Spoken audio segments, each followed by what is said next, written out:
So I just wanted to add my support very briefly to this, I thought, well thought through amendment in terms of intention, whatever about what the lawyers say. I just wanted to say quickly why, which was that when it was being considered as to what the driver of the changes that the government themselves brought in the removal of the sunset clause in clause 1, there was some concern and credence given to the words of Jacob Rees-Mogg, who had originally brought in the bill,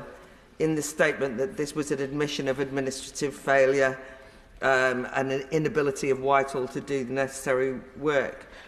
I'm no fan of blaming the blob for everything, and I think that the reason why I support this amendment in particular is because it allows the public, the general public, let alone Parliament, to see what work is being done when and where. And that's why transparency matters, so that it doesn't just become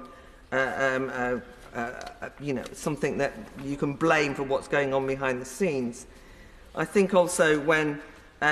Secretary for Business Kemi Badenoch suggested that the previous demands on the bill,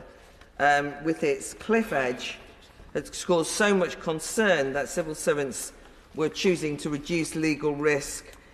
by preserving EU laws rather than prioritising meaningful reform, then one of the things that I would like to see, now that the government has changed it, is that we are aware that we are having meaningful reform, and again, that we can see it. Otherwise, I would be worried that all that will have happened is that we will have put off making decisions about how to deal with this situation. And the final reason is because in this House, on many occasions, noble lords have, in good faith and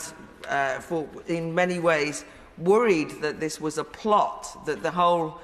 way of removing retained EU law was a plot to, for example, undermine workers' rights, undermine women's rights, undermine everybody's rights.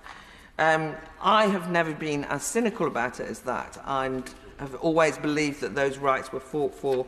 domestically, and we don't need to be concerned. But I would hope that everybody in this House might support this amendment, because it should reassure,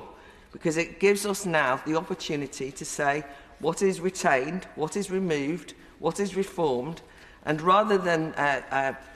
as it were, gossip behind the scenes and almost a conspiratorial atmosphere of what's really going on, that actually we just simply are enacting now what was voted for in 2016, and everyone can see what's happening, and reporting it in full will be very helpful. Votes.